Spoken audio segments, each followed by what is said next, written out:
Here's how to fully automate your rental arbitrage business so it runs without you.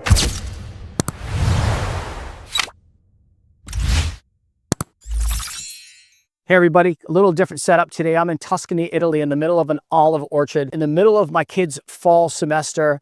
We said, what the heck? We had an opportunity to go to Tuscany and we pulled them out. My business runs without me. So we're about to do a hike here through the orchard with my family before dinner. And it just dawned on me that this would have never happened a few years ago when I was running my events production company. I, for the longest time, for almost 10 years, ran my own business and did everything in the business. I didn't have a system. I was good at what I did, but it wasn't a real business if you think about it. A business is really where you have everything, the logistics set up. I think it was Napoleon who said, winners focus on logistics and losers focus on tactics. I don't want to be that extreme.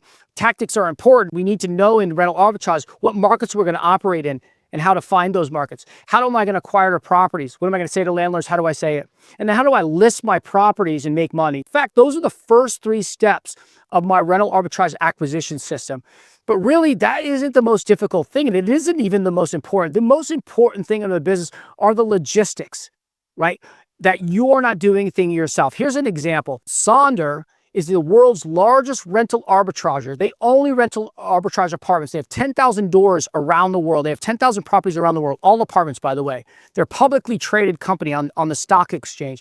Do you think the CEO of Sonder is going off to the unit and giving towels to his guests and communicating with the housekeepers? Of course not, because they have a system. So why should it be any different in the short-term, mid-term rental business, in the furnished housing business, as I like to call this business? How should it be any different? So it's all about the system. It dawned on me, obviously I've acquired a lot less properties than them. I've only acquired 60 rental arbitrage properties. This is an inherently scalable model. Without rental arbitrage or without this business, there's no way I would have been able to take off like this and not be glued to my phone. It's actually incredible that we're able to do this. And I believe the education they're getting here versus in the classroom. The classroom's important, get it, but it's way more key for my kids to know how they can be independent, that they don't need to be glued to any structure anywhere. The school is important. I know you need to learn, but they're going to learn more on this trip about daddy and mommy getting the ability to leave, because when they were young, when they were 2, 3, 4, and 5, I was gone. I was always out in some city producing events. That's what I did. I was out late, all that. And it wasn't lining up with my life goals. And this is my life goal. The time that I get from this is, immeasurable. In fact, the 3 key aspects of why people look for me and I help them get in the rental arbitrage business are, look, I'm 10 or 15 years away from retirement. I'd like to have a path there, some padding. I'd like to replace my income or I want time freedom. I was 2 of those 3 things. I'm in the 3rd stage now. My first reason why I'm doing this is I wanted to side hustle where I didn't have to produce as many events, taking me further and further away from my family. My kids were 4 and 6 years old when I started arbitrage. And so I wanted some proof of income in this whole thing, proof of concept to get the $10,000 I was looking to do. Then in COVID hit, wiped out our events company. No in-person events in the United States. We lost our business, 9-year-old business gone. And we had 2 rental arbitrages. And then my goal in this whole thing is, can I replace the $23,500 income I just lost? We got there in 7 months. Think about the insult of the 9 years it took me to make that, which I thought was a lot then. Got there in 6 months. 6 months later, I had 18 units, making $50,000 net profit per month. And here's an incredible part of it. It was March of 2021 when I put together the system. The system that runs my business allows me to come to Tuscany right now, and everything runs on its own. So here's a fact. In March of 2021, I had 18 units. 6 months later, after I let go and let my team do everything, the operations, the turnovers, the guest experience, the pricing, everything, while I focused on acquisitions and market research, I let go. We went from 18 units, 6 months later, I had 35 units. It was the aha moment of my professional life, where I thought, what a mistake I've been making the last decade, running everything, doing all the minutia, the tedious work. And at that point, we really scaled. Up until that point, by the way, I was still very skeptical about this whole business model. Here are the principles for how I would recommend that you do all of that without hiring a property manager and without doing the work yourself. So step 1 is, the day you sign your lease, hire a virtual assistant. Now, your VA eventually was going to do all the other hiring subsequent to what you do. So hire your main front desk agent, your VA. Pay them $4 an hour to $4.50 an hour. Make sure that they work for a US-based operator and then pay them through wise transfer every other week. The VA will do 90% of what goes on in the day-to-day operations of a furnished rental business. That's right. This is in Airbnb, by the way. This is the furnished rental business, midterm, short-term, Airbnb, Booking.com, and a whole bunch of other platforms. And they're going to do all of that. They're going to manage your housekeeper and turnovers. oversee your guests, and then answer inquiries, new booking inquiries in the middle of the night. Those are the 3 categories. They're going to do all of that. And so therefore, you could do this anywhere. I'm in Tuscany, Italy right now. Everything is running smoothly at home. It runs actually better without me because I'm really good at acquisitions. I'm terrible at day-to-day stuff. So do all of that. Step 3, list your property, all the other platforms. Put it on pricing software like Price Labs, and then connect all those properties through a software like Hospitable. And now you're optimized, you're making money, you're running everything, and then have your VA load 900 or so canned messages. We have 900 canned message responses. Hey, we just checked in and the neighbor's a little loud. Hey, my friends want to come over at 11, but seeing your house rules, you don't allow it. Or where's the closest restaurant? We have 900 canned messages. That took a year and a half to put together. We have those for everyone in our program, but that's what you're going to need to do. Once you've done that, your VA can do everything. And then they're going to price it. And then they're going to run everything. So you're able to focus on door number, whatever, 3, 4, 5, 6, and all that. Well, I'm in the middle right now of negotiating a contract, a 6-unit contract at an apartment building in Austin right now. We negotiate by email most of the time. Even if you're scaling a lot, the amount of time it requires, 30 minutes every other day, it will require, unless you're a mad scaler, unless you have thousands and thousands of doors going, good for you. That's not me. I get 60 is plenty. 65 is plenty. 70 maybe. Now, the way to set up your property, now this is key. I bought furniture for my first 40 units. I'm no longer buying furniture. I'm working with a few different furniture rental companies. A company named Court Furniture Rental, one of the best.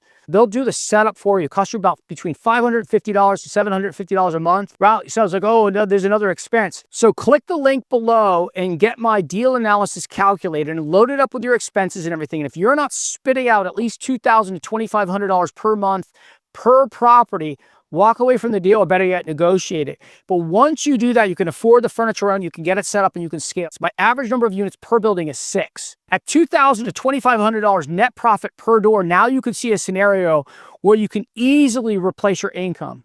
You could easily have enough money to pad your retirement, or you could easily get back time. So you can go on a Tuscan vacation in the middle of a school semester and go there. I'm not flexing at all. As a matter of fact, it was just something that I feel really humble that this has got me where we are now. Never ever thought. I was a blue collar entrepreneur. I was setting up events for other companies, big brands like GM, Big Green Egg, and LaCroix. That's what I did in agency work. And then I got the bright idea to start producing our own events because, I have an entrepreneurial spirit. And my wife said, yeah, let's do it. We did it. We bit off more than we could chew. It was a good business, but there was a lot I didn't know, and I was running it all. And I could never figure out how to automate it, never figured out the system behind it. So here's the basics of the system. So step 1 of this business is finding markets. So I look for markets where I can double rent. So I find a 2-bedroom, 2-bath apartment. I want to double, if not triple it. I look on software like AirDNA to find out what you can make. You can go back 24 months or 36 months. You can see month-over-month data where you can make it. City of like Nashville, for instance, you're gonna make $7,500 for a 2-bedroom, 2-bath apartment in downtown, and the average apartment's around $2,500. So there's a 3X market. Not a lot of them out there, but they're out there. And then the second step, I make sure it's legal. And then third step, I make sure that the market's not saturated. I have a whole qualitative analysis. The next step is how am I gonna acquire properties? So I don't do tours. I'm not making phone calls. I'm definitely not filling out applications until they say yes to me. Not to me and my company, that's the application, but to my model. And what I don't do is I just call random companies. I have a list of companies that allow corporate leasing in cities where there's work, business, and leisure travelers. So part of my market research is I'm not just going to vacation markets. And so once we find that, now you could acquire your properties. But then my wife it was funny, when I first got my first property, I tried for months, finally figured out how to do this. And she said, what are you going to do now? Now you got a property. I said, I have no idea. I moved in, had all the stuff sent from IKEA and Amazon and all that to the units. What a big mistake. Moved in for 3 days. I cleaned my units. For the first year, I acquired 18 properties my first 12 months.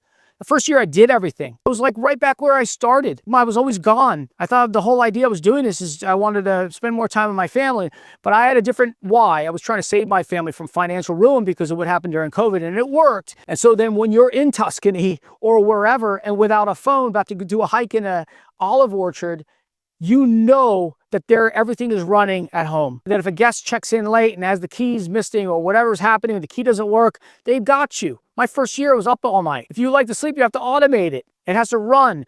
And so this is no different than any of those businesses. So run the numbers, Know full well once you get your property that your team is going to oversee the move-in. You're going to have a design template. You're going to know where everything is. That Court Furniture Rental is going to set it up. That once you get set up, you're going to be listed on all the platforms. That you have an app to communicate with guests and housekeepers and inquiries. That your VA is going to be doing that while you're sleeping or you're on vacation. And then you're making earnings like this while you're sleeping. You're making earnings and it's going on. And it's the beauty of a business that's fully automated. And then once you get your team set up and everything, test, and retest. We split tested in 2023. My team and I split tested accent walls and pricing, zero cleaning fee or a padded cleaning fee or at cost cleaning fee. We tested 3 bedrooms and 2 bedrooms and 1 bedrooms and design and accent walls and ripping out the vertical blinds for blackout drapes and king beds and queen beds. So I've done all that. So so most of the people in my program don't have to do that. But when you test, and you could do some light testing, when you test your team, then you have the confidence to go on a Tuscan vacation and go hike in an orchard in the middle of the kids' semester. The kids' teachers is another story. I got to figure that one out. I actually happen to think that the education they're getting here, that seeing that you don't need to be tethered to any sort of structure. School is important, clearly.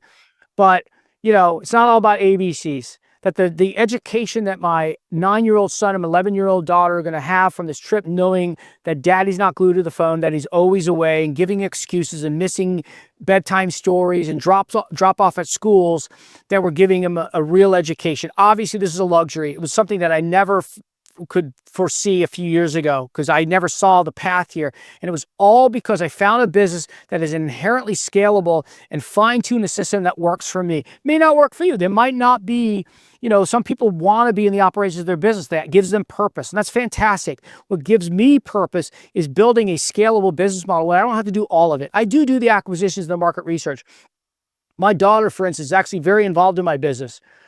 She does a lot of the on the business stuff with me. I'm teaching her about market research and real estate. I'm teaching her about that too. But I think the growth part of this for me and my wife, and the growth part of this and the educational part of this for me and my kids is so worth missing a few weeks of school in the middle of the semester. And we're going away in a couple months to another spot where I'm doing that. Hopefully I'll make another great video like this one. I'm also going to do a part 2 of the operations of this business. I'm going to talk a little bit more about pricing and design and the money math behind scaling. On that one, I'm most likely going to have to be by a computer because I'm going to share with you guys some numbers on that. So stay tuned for that. But until then, ciao from Italy.